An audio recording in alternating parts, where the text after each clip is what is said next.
take a minute to partly reflect on the privilege that we have to serve our community and the way in which we might best carry out that service. I think that would be good, and I shall leave you to do that in your own time.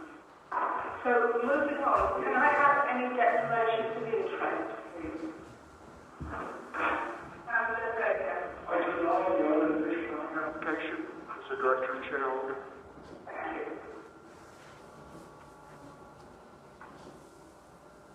The minutes of the previous meeting and the next agenda item. Oh, I beg your pardon, perhaps Mr. On item 10 of the political interest estimate. Thank you. Are there any other declarations of interest?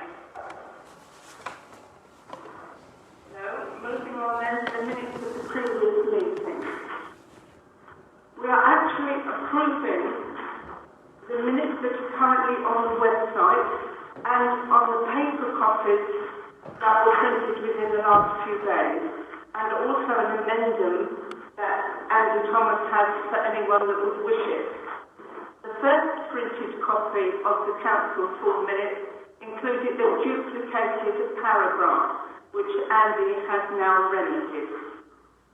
So, could I have a proposer for the confirming the press record the minutes of the meeting of the Council of the Isles of Scilly held on the 16th of November 2021? Councillor Montfort has proposed. Can I have a seconder, please? Councillor Dean is seconding the adoption of the minutes. Can I please have a vote that we confirm to press record the minutes of the meeting, the amended minutes of the meeting of the Council of the Isles of Scilly, 16th of November 2021. Thank you, that's unanimous. Item number 4, the Chairman's announcements. I would just like to make a brief announcement about the recent developments in the COVID scenario. As we welcome our migrant students back, and possibly and probably some visitors for Christmas, I would just like to ask that we do all we can to, and our community as well, to follow carefully the guidelines, and socially distance and do all the other things that keep us safe. And at the same time, I would also like to say that we can all then look forward to a peaceful and happy Christmas, which we all wish our community. Thank you. Item number 5, questions under standing order none. Question number 6, agenda item 6, to consider reports from committees, including the receipt of minutes and draft minutes.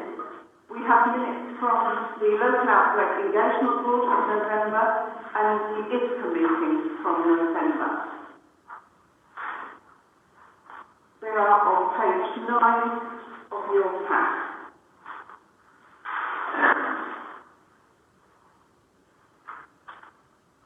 Can I have a proposer, unless there are any issues, to consider and accept both those minutes, please? Councillor Legg has proposed that. A seconder, Councillor Munford. Thank you. I will take that unless anyone has any issues.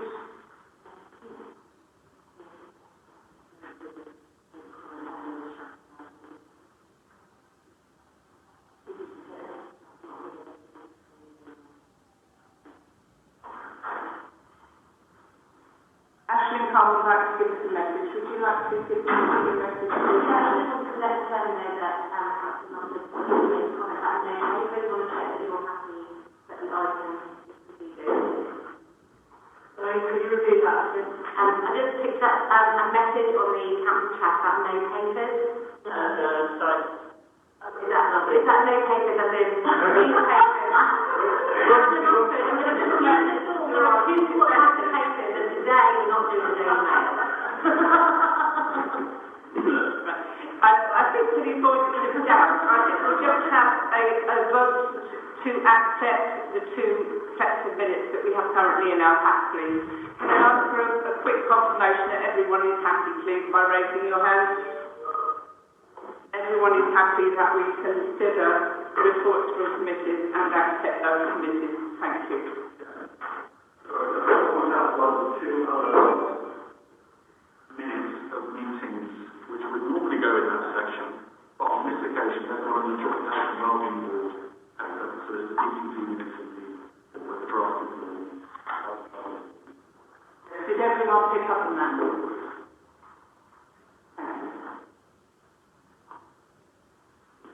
Agenda item 7, to consider motions in accordance with Standing Order 12, we have none.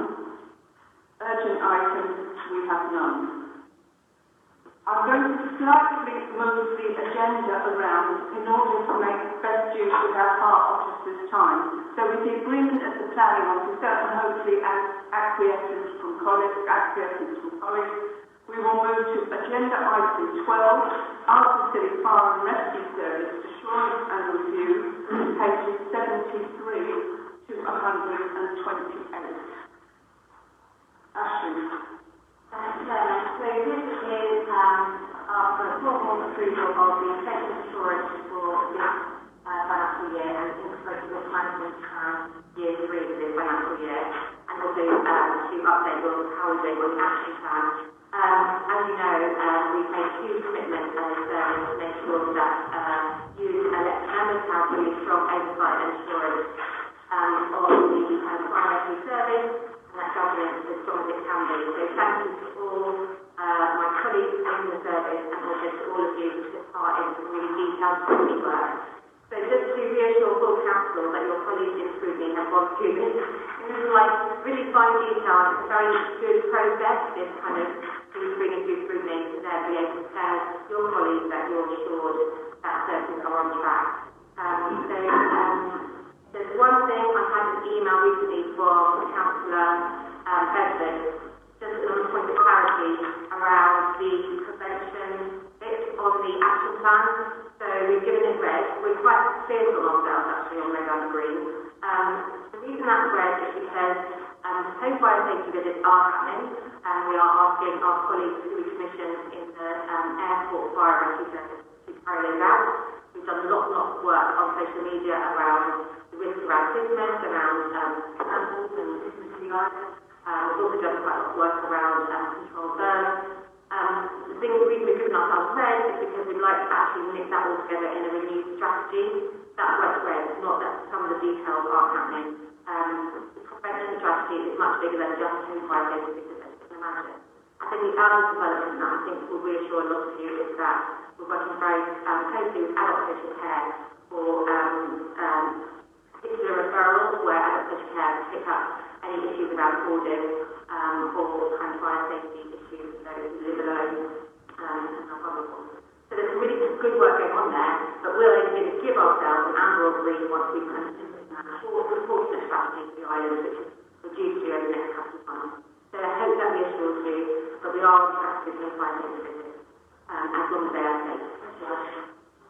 I've got 10 years of any more details. I'd like to really praise all the work the service has done on some completely challenging conditions in terms of, really going on and on.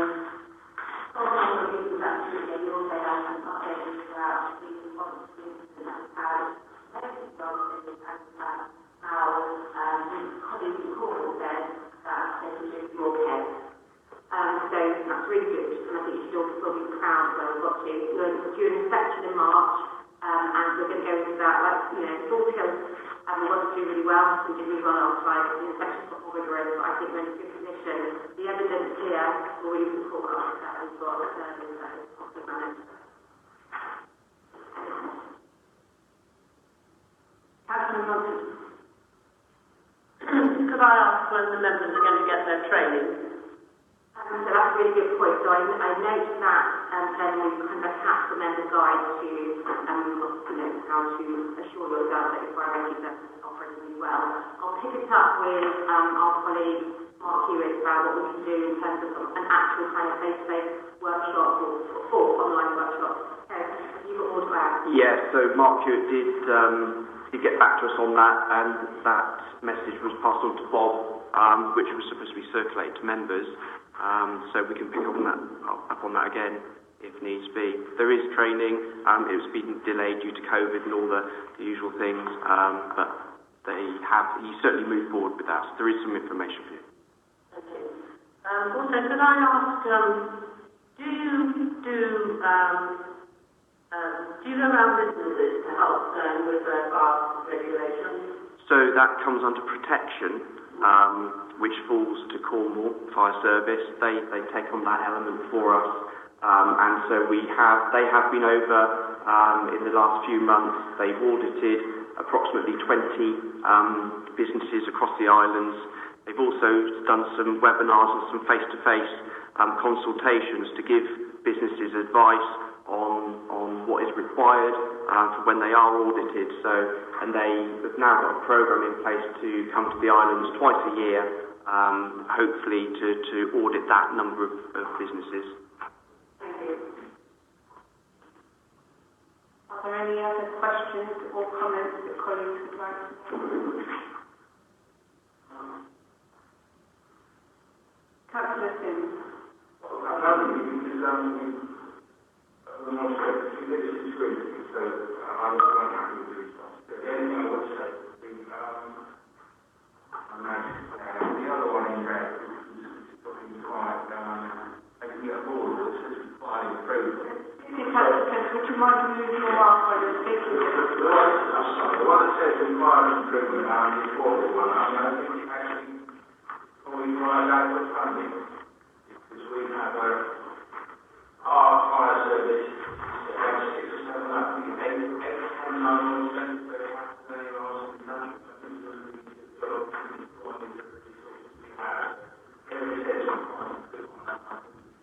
Possibly the case, but also requires adequate funding. Yeah, Chair, I'm just going to propose all 3 recommendations, please. Sorry, you raised your hand a little. Was that just you don't wish to make a point? Perhaps you'd like to second the recommendation. Right, we have all the 3 proposals have been recommended and seconded. Could we take a vote on accepting all 3 recommendations? Thank you. That is unanimous. Thank you. Thank you for your contribution in your ongoing protection of the stores. Thank you. We're now moving back to the printed agenda with item number 9. Planning application P21086 SUL Island Fish Norwood Briar. Pages 17 to 34 in your pack. Thank you, Chair. Good morning, everyone. So this is an application that's brought to you for a decision as the applicant is related to a serving councillor. This is an application for an extension to an existing island fish. This is a purpose-built fish processing building which replaced a dwelling in 2017. The proposal is to support the success of this island-based business by enabling expansion and the recruitment of additional staff on a year-round basis. With a small linking extension providing more space for the processing of core produce, the proposal includes staff accommodation in the form of a self-contained 2-bedroom dwelling located on the north side of the existing building. The scale and the design have been assessed as acceptable and in keeping with the character of the existing building without visually harming the wider landscape. It is well related to the activities of the business and no wider harmful impacts have been identified. And subject to the conditions set out, the application is recommended for approval. Thank you. Any comments or questions, please, colleagues? No comments. Standard application under press recommendation. Councillor Lennon. I will go to support the application, so I will second it, please. Thank you. Councillor Dean. I'd third it if I could, but I can't. Just want to congratulate them on sorting themselves out for staff accommodation. In the current climate of lack of accommodation, I think they should be applauded for, sorting themselves out. So, very happy with them. Right, if we could take a vote vote to grant planning permission for the reasons set out in the report and delegate to the Chief Planning Officer any minor changes required to the conditions. All those in favour of the two recommendations? That's unanimous. Thank you. Carried. Thank you.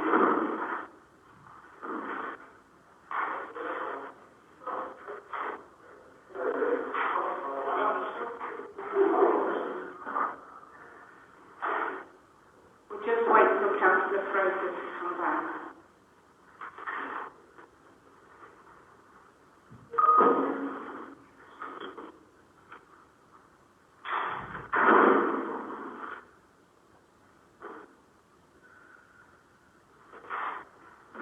Now moving on to agenda item 10, planning application P21-090-FEL, which is handled on pages 35 to 52. So I can hand over to the Senior Officer Planning and Development Management. Yes, thank you, Chair. So this application is brought to members for a decision of the applicant is the serving councillor. This is an application for a large agricultural style building which will be provided primarily to store bicycles and buggies for hire and for use by staff. Proposal will free up the adjacent Tresco stores, the space currently being used by the cycle hire adjacent to Tresco stores, and will allow the shop to expand to address the seasonal capacity issues that they've identified. The scale of the building is justified on the basis of consolidating storage solutions for aspects that support the estate, as well as allowing for accessible bike hire and buggy hire and the internal storage of other estate vehicles which are currently stored in the open. The scale and design have been assessed as acceptable and in keeping with the character of the existing building without visually harming the wider landscape. The site is well related to the activities of the business and no wider harmful impacts have been identified, and subject to the conditions set out, the application is recommended for approval. Councillor Mark. Application. It's quite a big roof. It's been identified in the report that that is a quick win. They could quite easily reduce surface water runoff by putting water butts, and that's a recommended condition to provide sustainable design measures. So they've already got solar panels on the roof, but they haven't made any provision to capture rainwater, which is the applicant was intending to address this before it came to the meeting, but actually hasn't got me any information, so it still stands as a condition, part of the recommendation. With that, I'm happy to recommend the proposal.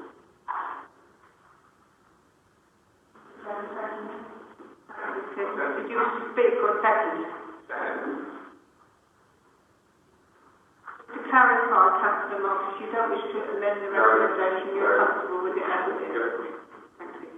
If we could take a vote on the existing recommendation in your agenda pack 35, then please, that we grant planning permission for reasons set out and delegate to the Chief Planning Officer any minor changes required. All those in favour? Thank you, that's unanimous. And let Councillor Rowland back.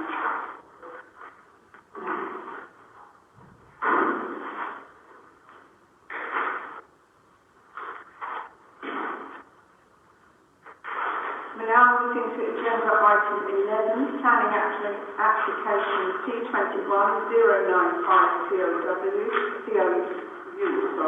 Acre Cottage, pages 53 to 72 in your pack. Hand over to the Senior Officer Planning and Development Management. Thank you, Chair. This application is brought to members for a decision as this is the Council's own application. This is primarily a material change of use with a small change on the rear from a window to a French door.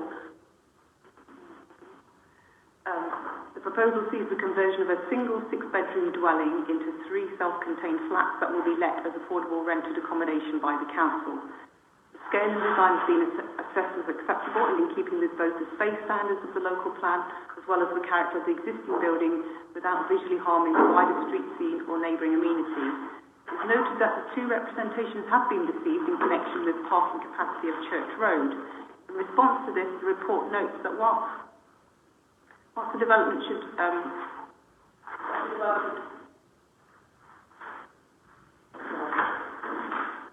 In response to this, the report notes that whilst development should not cause harm to highway safety, there is nothing to suggest that the proposal will give rise to such highway safety concerns. As part of encouraging sustainable forms of transport, there is no default requirement to provide off-street car parking.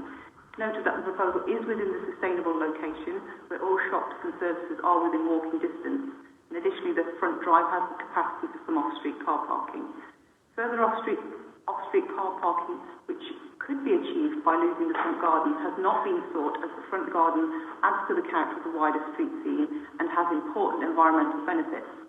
It should not be lost unnecessarily, particularly if the existing capacity for off-street car parking is adequate. Should it become apparent that in the future that further off-street car parking is required in connection with the property, then the council could seek to widen the additional drive, either under permitted development rights or through a further application.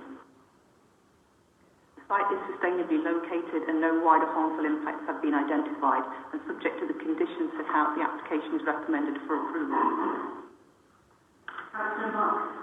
Yeah, I was going to ask about the parking, but you've covered that just now. The only other thing I was going to ask about is the difference between 106s and primary residence conditions. Can you sort of explain that to members, and also the sort of justification for choosing these lists for primary residence? As with the 2005 local plan, the current local plan doesn't permit any open market residential accommodation. And the usual mechanism we restrict that is through the Section 106 legal agreement. That is, it's a much stronger tool for us to prevent the loss and the gradual slippage of properties into the open market.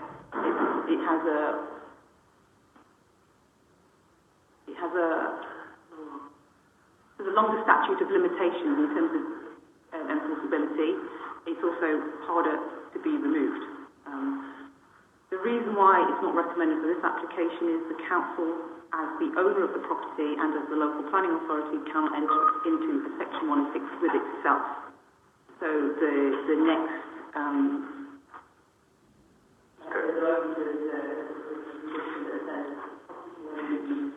principal residence.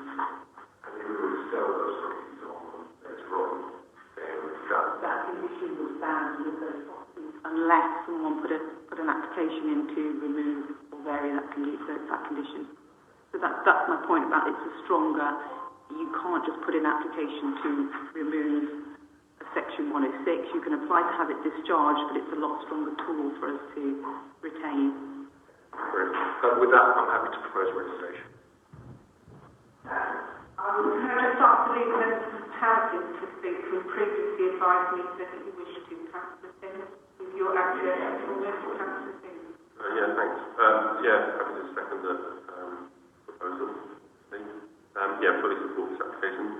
I'd just like to make the point that we find ourselves in a very difficult position with regards to local housing on the islands. We've got unprecedented numbers on our housing list, and we, after much debate, we agreed to the purchase of Acre Cottage to go some way to alleviating this issue.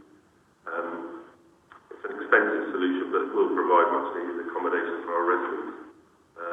But I'd just like to say that I am fully committed as lead member for housing, continue to try and find solutions to help our residents to find appropriate housing. And I'm looking forward to bringing an agenda item to next month's full council to explore other ways to address this situation. So I just wanted to assure members and the wider community that although this is one way to help our housing, it's not by any means the only way.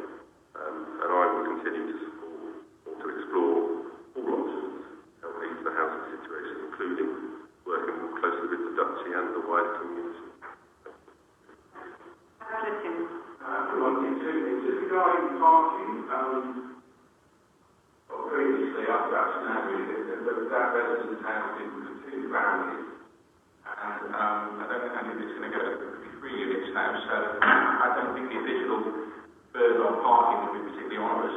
However, I would say, mentioning that point on Church Road, it is awkward. It's a very awkward place there sometimes. It's a pain, particularly outside that building. Like, get a bus through can be awkward sometimes. However, I don't think it's around too significantly. I just wanted to make one final point. This was because it was done in Part 3. I don't necessarily know that it's known outside of us three, but it was a very, very difficult decision for us to make, and I think that was quite marginal. I think overall it was the right decision, and so I fully support this, but it was took a lot of thought, I think, for many of us before we put this, before we actually authorised the purchase, but I don't think there's any less problems authorising the plan. Just on the parking thing, I think as you know, the council is a responsible landlord, so but until we allocate the units, we won't know if there's going to be an issue with the parking or not. And obviously, if there is an issue with the parking, then I think as a responsible landlord, we would address that and look to widen the drive or create the parking off the street, whatever. But hopefully, fingers crossed, there won't be any vehicles needed to be parked. Well, I did say that don't make them necessarily make it worse. I think it's important to register to those people who wrote to us with concerns over parking that we do intend keeping the situation under review. But for now, the situation stays that the front garden with the parking that is currently there. So unless anyone has any other comments, we'll move to the recommendations which are that members grant the planning commission for the reasons set out and delegate again to the chief planning officer any minor changes required for the conditions set out. So we have a recommendation which has been proposed and seconded. Can I call for a vote, please? Those in favour? That's unanimous. Thank you. Thank you very much.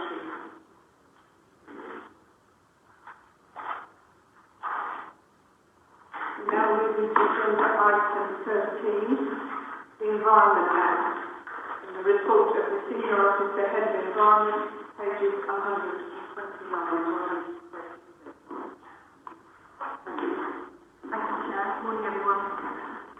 This morning I'm bringing forward a paper on the Environment Bill, the Government's response to its 25-year Environment Plan published in 2018, which addresses how, as a country, we will better protect and enhance our natural environment, leaving it in a better state within a generation. The bill passed through Parliament and received royal assent last month and has now been written into legislation, known as the Environment Act 2021. As you will see from the paper, the Act brings forward a set of new statutory duties for the Council across several key areas. I'm now going to take you through these new duties in these new areas. How we will collect our waste and recycling. All councils are expected to collect a consistent set of separate recyclables from households, including a weekly separate food waste collection. All businesses and other organisations will also be required to separate the same recyclable waste streams and to arrange for their separate collections.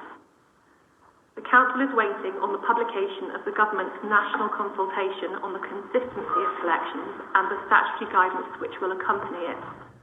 Upon publication, we will review the current waste reduction strategy in line with the new statutory requirements and the likely changes we will be required to make here on the Isles of Scilly. I will then bring forward a paper outlining exactly what is required and making recommendations for delivery.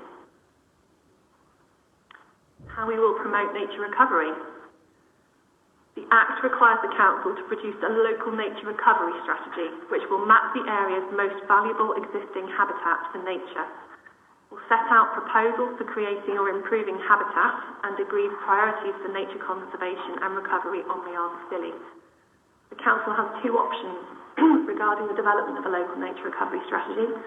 The first option is to develop one ourselves, which will require the Council to recruit specialist resource and expertise.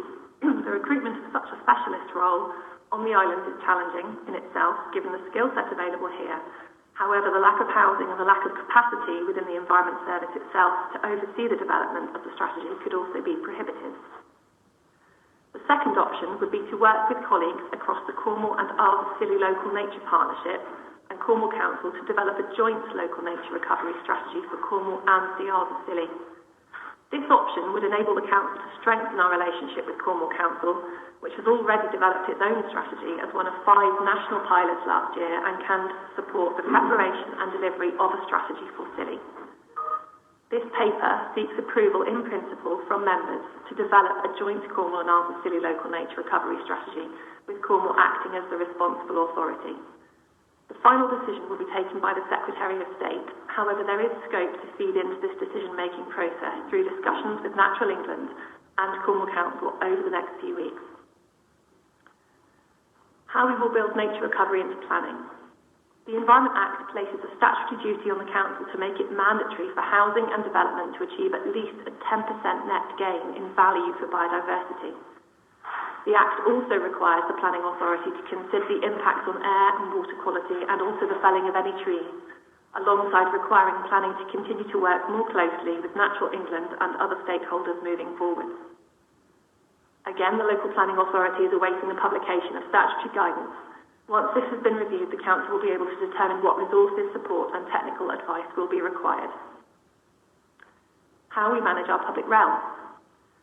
The Act requires the Council to ensure that what action it can take to further the conservation and enhancement of biodiversity across its own open spaces and public realms. This work has already begun with the development of both the biodiversity policy and public realm management plans, which are underway. In terms of financial and legal implications, it's really important to understand the likely resource needed for the Council to ensure effective compliance with the Act across all areas, and we await the statutory guidance yet to be published. Although the final implementation and timescales of these new duties are yet to be determined, there are likely to be additional budget pressures to be aware of. Although the Government has committed to fully assess and fund all new burdens on local authorities arising from the implementation of the Act, the Council's medium-term financial plan will need to consider any shortfall in government funding. So to summarise, I ask members note the forthcoming statutory duties which fall to the Council over the coming months and years, and secondly, I recommend to members approve the proposal in principle to develop a joint Cornwall and Arthur Scilly local nature recovery strategy, taking full advantage of Cornwall Council's experience and expertise in the development and implementation of such a strategy. Thank you. Thanks, Chairman. I did remember to remove my mask.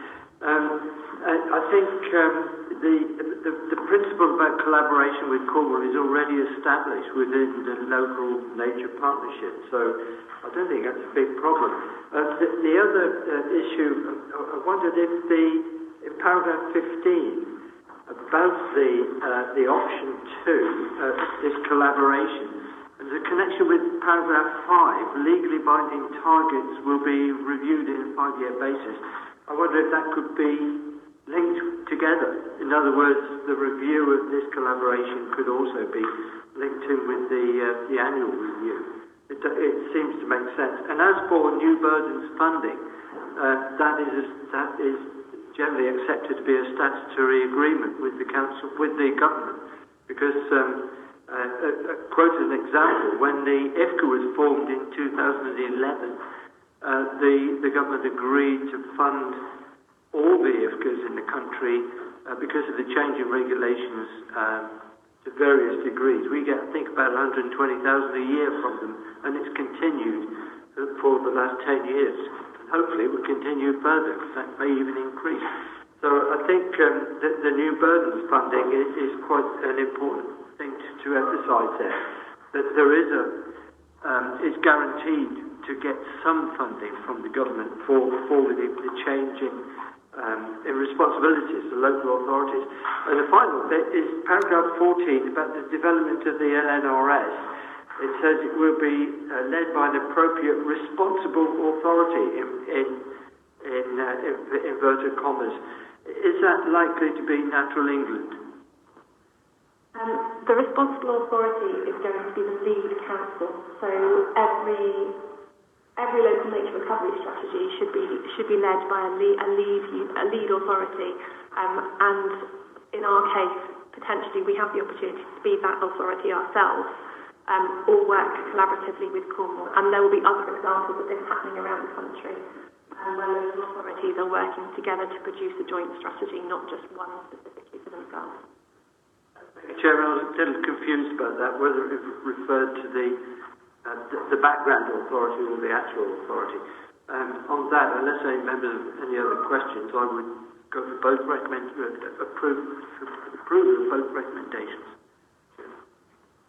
glad that you mentioned the financial implications, because obviously these new statute duties will be very onerous for us, and obviously it will also, I would imagine, form part of the very strong argument for fair funding for authorities, including ours. Would anyone else like to comment? We have the proposal, the recommendation proposed for approval by Councillor Watt. Would anyone else like to comment? Councillor Sims. We could take the two recommendations together then to note the new statutory duties placed upon the Council through the implementation of the Environment Act 2021, and that we approve the proposal in principle to develop a joint Cornwall and the Arms to the local nature recovery strategy with Cornwall Council acting as the responsible authority. All those in favour? That's unanimous. Thank you.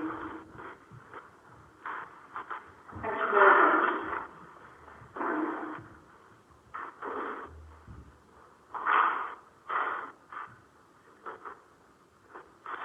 Now moving on to update the surveillance procedures, and I will ask for the report of the Senior Officer Democratic and the page number in your papers is page 171 to 228.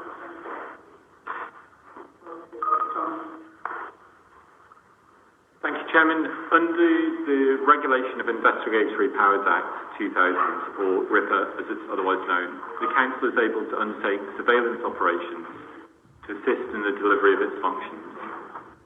The Council can also undertake surveillance which is not subject to the requirements of RIPA. However, as all surveillance invariably involves an interference with the rights of the person that is the subject of the surveillance, it is important that these impacts are fully assessed and recorded, and that the surveillance is properly authorised in advance. Given the surveillance powers available to the Council, it is important that policies and procedures are in place to ensure they are used appropriately and any necessary records are kept. The purpose of this report is to secure approval of the appended surveillance procedures to cover both RIPA and non-RIPA surveillance. These procedures will replace the old RIPA policy, which was last updated in 2016. Thank you.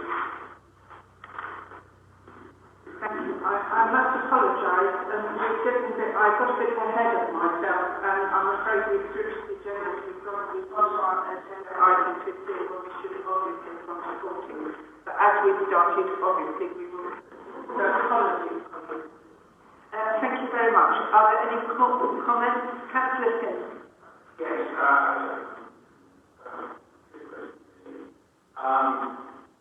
have we ever done any of this, and is there any intention of it? I spent quite a long time reading this, thinking, why am I reading it? So, the answer is... this is something we would not look to use unless we absolutely had to. It's not something we've used in the last year. There's statistics in there. And to give you a frame of reference, I spoke to my colleague Simon Mansell, who's the Senior Responsible Officer in Cornwall. I think they only had 5 cases last year, and that's for all of Cornwall, so 500,000 people, and obviously different levels of investigation required for such a big county. So it's unlikely we'll have to use it. If we did have to use it, it's just important that we have policy in place. And of course, we are subject to investigations from the Commissioner. So there's no two ways about it. We have to have an appropriate policy in place. But that's why it's felt proportionate to have representatives on Scilly on the ground who know the context. But in the event that we did have to make an application, we would rely on the expertise of Cornwall, because it's the type of application where you do need experience in dealing with it, and you need the volume of cases to build up that experience, which we're unlikely ever to have on the Alfie Scilly, hopefully. On that basis, that we have recommended. That's been the most cost-effective way of dealing with a situation over which it seems that we don't have that much control for actually having the arrangements in place. So the recommendation is that members approve the surveillance procedures appended to this report. We have a proposer for that recommendation, a seconder, Councillor Guy. Thank you. All those in favour of the recommendation? Thank you, that's unanimous. Thank you very much. Right, moving slightly back to our agenda item 14 and the Joint Health and Wellbeing Board proposal to be asked to the Cornwall, pages 137 to 170. Okay, and for all of you in this room, I think we've been talking about this quite a lot, so I think that's why Brad will not again. But this is basically formal endorsement of all the fantastic work that you've done through informal and formal meetings, the Health and Wellbeing Board, etc. So again, I think that's entirely a theme within the English around collaboration and how we can use it to magnify the voice of the city. This is the entire basis of what we received, that we have a joint Health and Wellbeing Board, formal and non-silly. There's a draft terms of reference. Councillor Legg made some grammatical points which the monitoring officer can make happen through his delegated powers, so they are all completely dissolved. And that, I think, the key thing is, let's see how it goes. And we can always ask for our mind, so actually it's not working silly, someone will know that better than we always do. There are lots and lots of ways that we can also make sure that the voice of the ability is captured here and then taken to that board. Thank you so much for all the things that you've done in various workshops, etc. I think it's really paid off in getting us to a strong hand. Thank you. Councillor Justice. Can you say that I definitely support this? It makes sense. All our services are funded and managed in Cornwall. But I'm very mindful of the ask for the identity and culture, and people feel quite protected about that, about our uniqueness. And where it says recommendation 3, review the effectiveness of the joint board, be held into 12 months. Can I sort of change that recommendation to say the Council asks the Scrutiny Committee lead with an end of the year evaluation of the effectiveness in terms of the art of city residents of the Joint Health and Wellbeing Board? Does anyone like to propose that amendment, or addition, I should say? Councillor Munford. Effectiveness, that. Thank you, Councillor Guy. Could I just say, could we just ask Ashley Khan to confirm that we are going to have a local panel to make sure as the year progresses that let's not forget that Health Watch will be a member of the board, and Health Watch are already commissioned and funded to the local authority to gather user feedback on how their views are represented in policy and decision making. I think, yes, we already have a stakeholder group, which looks at common care, which actually has been driving the integration project. That there, I think what we haven't formalised is the ongoing permanent attendance of elected members. So I look forward to you after this meeting, what I suppose you might want to do. I think it would be good to come and speak to this meeting. But we have all local health practitioners engaged in that. Because obviously, the last 18 months we have required us to do that. We wouldn't have survived what you said when we had to without that arrangement. So let's just run that up. I think we discussed actually in the Health and Wellbeing Board that one of the things we're going to come back to in January is about what do local partnerships look like. Can we not put in a forced recommendation that we have a local health and wellbeing panel? I think what I think of like I think that maybe your recommendation is that proposal for local health and care partnership. A local health and care partnership is brought back to members in the new year. Because I don't think putting a panel at all, it gives it a kind of legal basis. I think what we're talking about here is making sure we're picking up all the views of our community, and which then can be recommended upwards. William, do you want to kind of reflect that in how we structure our vision? I'm quite new to this meeting this morning. I spent looking at the challenge findings from the Safeguard Children's Partnership, which was a Cornwall and City inspection. And one of the key findings was that Cornwall and City have an equal voice. Again, despite Cornwall having 500,000 people and having 2,000 people. The balance is completely weighed in Cornwall's favour. But externally, the challenges from Surrey came across, interviewed the likes of me and my colleague, and found that this equal voice existed and City was given equal weighting and was equally respected. So I'd like to think that we can use the culture and our experience from other organisations, other groups, to make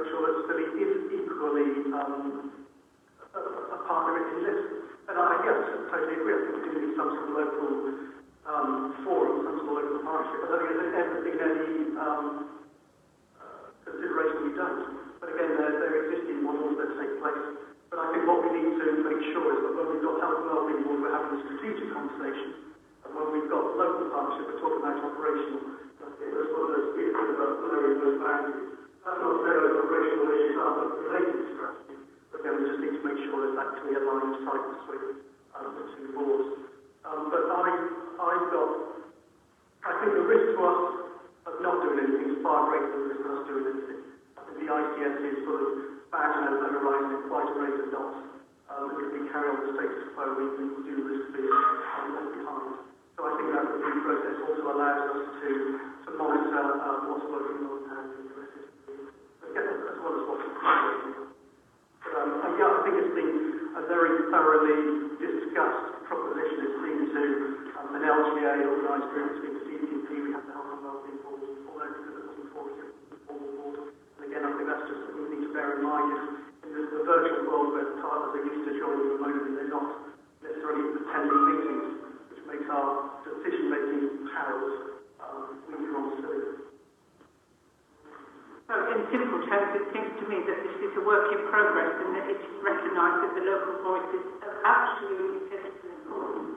Are you comfortable to leave that as a work in progress and to withdraw your suggestion for recommendations for council? It does seem that there will be adequate consultation, and if you feel that there isn't, I feel sure that you could bring it to the January full council. Okay.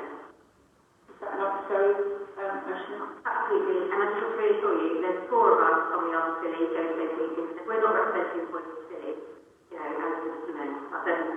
that's a concern. So let's see how that goes.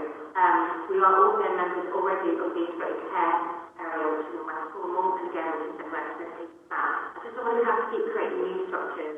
We need to keep this really simple. The health and care world is complicated enough. And the important thing is that we are setting the strategy for the new integrated care board. I'm the next couple of days going to be interviewing the non-executive directors for that. So again, having that voice and making sure that we have people who are specifically appointed to understand that they work in 2 very different areas. So let's see how all that develops. But I think, as Phil said, our big concern, I think our big concern has been that quality at our Health and Wellbeing Board and how it functions in the way we wanted it to. And even when the people who attended online, again, didn't get the attendance we need to see. So I think the voice of Silly is going to be best served by this arrangement, but we've always got opportunities through scrutiny and through Health Watch's own information gathering to keep checking that out, and that's a fact. Still think I'm like limited, and I'm really strongly in favour of having some sort of local Given that we're going to review this 12 months of scrutiny on that. Right, the recommendation with the amendment from Councillor Bedford is that the arrangement for the monitoring should be clearly led by the Council's own scrutiny committee. Thank you. So, are you seconding the recommendation, Councillor? Yeah, I'm seconding the recommendation, and also just regarding the two reasons, really. One is obviously sensible, and also that the community here need assurance that it's going to happen. So I'm very happy that, taking action, not actually so on board, I'm sure there will be a lot of people into this, otherwise it'll be pointless. So I'm happy to second this. Thank you. We have 3 recommendations, then we know the information. The establishment of the Joint Health and Wellbeing Board for Cornwall and the Isles of Scilly is approved beginning on the 1st of January 2021, and that a review of the effectiveness of the Joint Board be held within 12 months and annually audited thereafter to be led by the Council of the Isles of Scilly. So all those in favour? Actually, that's unanimous. Just one other thing. This topic we used earlier today, which is indicated people think it's a bit of insurance campaign. It's been hours and hours of discussion on this issue outside of this meeting. I think it's worth thinking about in case people are thinking we're just making the decision on the basis of today. That's very valuable. I think if we had it together, we've probably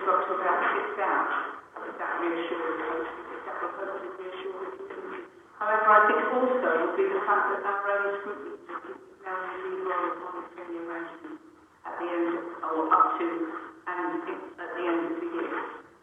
Thank you. We now move on to agenda item 16, which is to consider the revised code of conduct and assessment procedures for members and co-operative members. Have we got Mr. Mansell on the phone, please? Yes, you have, Madam Chairman. Thank you. I'd like to hand over to you then to members. We're on page 229 of your pack now. Thank you, Madam Chairman. Good morning, members. The code and the procedures have been consulted on. I've had some very positive and constructive conversations with some of you about particularly the assessment procedures. And this has resulted in some minor amendments to the Code of Conduct, which really bring into place the recommendations suggested by the Committee on Standards in Public Life. And the assessment procedures have been pretty much rewritten to give them a good update and to take into account the views that are received from members.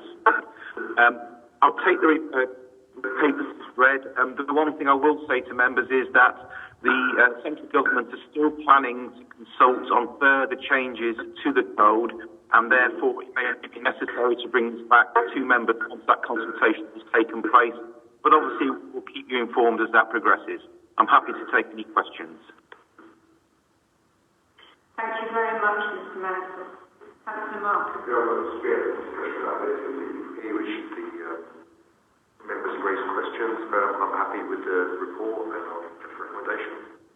Thank you. You have a proposal to the recommendation. Councillor Sim. I'm happy to say that.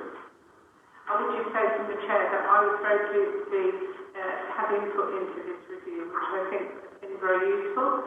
That I was very pleased to see that the initial gateway to check the validity of complaints has been strengthened. Obviously, it's really important that people should feel free to question councillors' behaviour. We have a responsible position. So I was really pleased with that. And also to strengthen up some of the issues around if the member is found in no breach, then obviously it's inappropriate to present sanctions on their behaviour. So thank you very much, and thank you for that, Mr. Mansell. We move to the recommendation then that the Code of Conduct as attached to Appendix 1 and the assessment procedures at Appendix 2 are approved. So all those in favour? Thank you. Again, that's unanimous. Thank you, Mr. Mansell. Thank you, Madam Chairman. We now move on to the last item on the agenda, which is item number 17, which is Counter Fraud, Bribery and Corruption Strategy 2021, pages 267 with a report by Russell Ashton, our section 151 officer. Are you here, Mr. Russell? I am, Chair. Can you hear me okay? Good morning. We can. Good morning. Today I'm bringing you an updated counter-fraud, bribery and corruption strategy. It is just good governance to update this on a regular basis. I'm not quite sure when the last one was updated, but we're bringing this today to update the policy and the strategy. I mean, having this in place its aim of the strategy is to protect the public purse, is to protect the council's assets, the council's finances, and it's also there to protect the residents of the islands as well. The council, I think we would all agree, is determined to do everything it can to prevent and detect fraud and corruption, and it has a zero-tolerance approach to anything around fraud in its activities. The policy today, as part of the collaboration agreement, sets out that wherever possible we should adopt very similar policies to Cornwall Council as we're operating under a lot of their financial policies. This strategy is very similar to the Cornwall one. It has been amended to reflect that the Isles of Scilly is different. It is smaller. It hasn't got its own counter-fraud team. Its governance is slightly different, but generally it is very, very similar to the Cornwall one. We will deliver the work around the fraud rather than through a dedicated team. We will use the internal audit arrangements that we have with Cornwall to do work around the counter-fraud activity and do an annual report back through the internal audit process.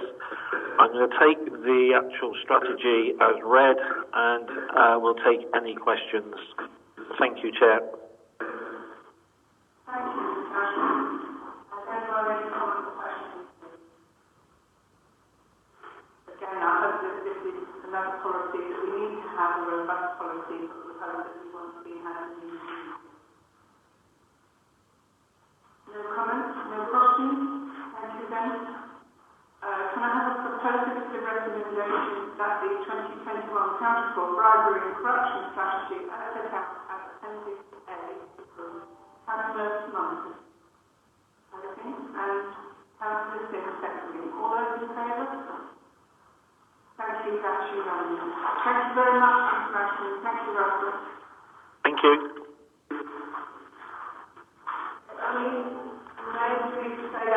Reports for information only, the Local Government and Social Care Ombudsman's annual review letter and the schedule as usual of delegated planning applications. Does anyone have any urgent comments on either of those two papers? I will declare the meeting closed at 10:27 and wish you all a very happy and peaceful